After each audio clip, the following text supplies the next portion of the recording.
فرق بین مسلمان از کافر جوانای خوب با نماز قرار دادن. کدام نماز نمیخوانه با این حدیث رسول اکرم شما کافره. پیغمبر خدا میگن العهد الذی بیننا و بینهم الصلاة. فرقه که ما امت قرآن ما مسلمان ها را از کافرها جدا میکنن این نماز است. کافرها در پیشانیشان کافر نوشته شدگی نیست. برای چی ما کافر میگیم؟ برای چی نماز نمیخوانند. از این سبب هر تاجیکی هم که نماز نمیخوانه و هم کافر است. و این مسلمان گفته نمیشه و این تاجیک میگیم یا ازبک میگیم یا لقای میگیم یا امریکایی میگیم. کسی نماز نمیخوانه و کافر است. بنده که نماز نمیخواند وای با خدا رابطه ندارد. بنده که نماز نمیخواند وای فرمان خداش بجا نمیبیارد. پروردگار هر روز شما را امر کردی سال است که بندی من نماز خوان. وقتی که صبح دمید امر الهی بالای تو نمیبیاد و اقیم الصلاة. وقتی که پیشین درآمد با فرمان خدا بالای تو نمیبیاد و اقیم الصلاة. نماز عصر شد باز فرمان خدا تکرار میشود و اقیم الصلاة نماز خوان. تو در یک روز 5 بار فرمان خدا رو به جا نمیبیاری. چگونه شرط نداشته خود مسلمان بگیری؟ پدرای عزیز شما بچه هاتان 1 بار 2 بار کار فرمه دمتان رو نگیرد از بحری همون بچه بیزار بشه. همون بچه رو از خانه پیش میکنه. برای چی خدا شما رو از بندگیش محروم میکرده؟ مگر شما خدا محتاج شما هست؟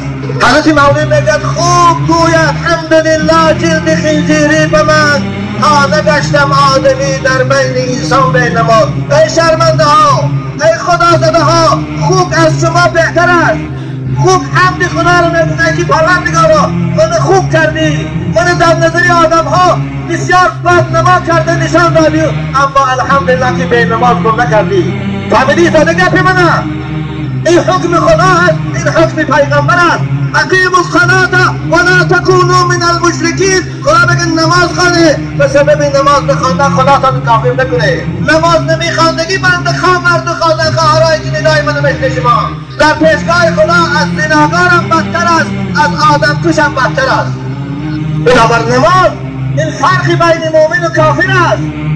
فویل للمصلین الذین هم عن صلاتهم ساهون. خدا میگه وای برای اون نمازگزارهایی که نمازشان قضا میکنند. وقتی که نماز قضا میکرد دیگه خدا تهدید به ویل کرد، تهدید به هلاکت کرد، تهدید به کمری فرق کرد. حال نماز نمیخواندگی چی میشود؟ خیال میکنه که مسلمانی مانند دینی مسیحی بارید همین نام مسلمانی های نکاح دارد و خدایی دارد و جنازه همین. نه مسلمانی این نیست.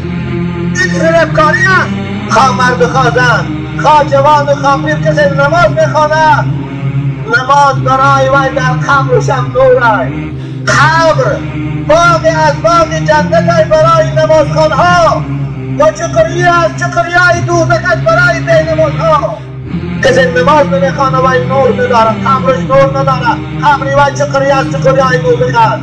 کسی نماز نمیخوانه وی حجت و سند نداره برای بنده بودن در پیشگاه خدا. کسی نماز نمیخوانه وی از دوزخ نجات نمیامد نجاتی نمیامد.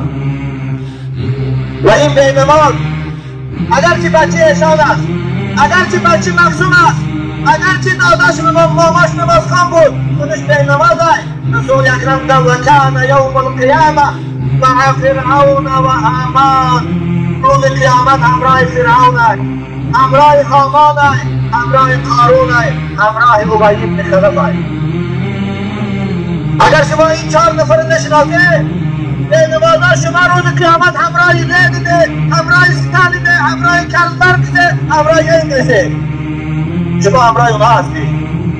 5 وقت نماز ای ناجوان مردا 24 ساعت خدا در اختیار شما داد. 12 ساعت شب 12 ساعت روز. این 5 وقت نماز اگر شما وقت جدا کنه 10 دقیقگی وقت بشه 50 دقیقه بشه یعنی 1 ساعت در 24 ساعت شما بندگی خدا رو میکنه. 23 ساعت در اختیار خدا هستی. مگر همین 1 ساعت هم بندگی نکنه سزاوار هستی خدا رو بندگی خدا کنه. شرم نمیداره از همین خدا